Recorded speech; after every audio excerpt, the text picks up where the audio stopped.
சந்ததிக்குள் ஆசீர்வதிக்கப்படும் என்று ஆசீர்வாத வாய்க்காலாக என்னை மாற்றினீரே.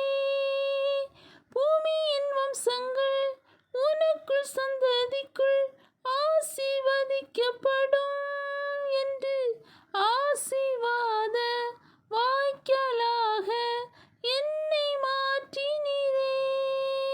சொன்னதை செய்யும் அளவும் என்னை கைவிடவே மாட்டீர். சொன்னதை செய்யும் அளவும் என்னை கைவிடவே மாட்டீர். ஏல்பத்தேல், இது வானத்தின் வாசல். ஏசப்பா, ஆசீர்வாதத்தின் வாசல். ஏல்பத்தேல், இது வானத்தின் வாசல்.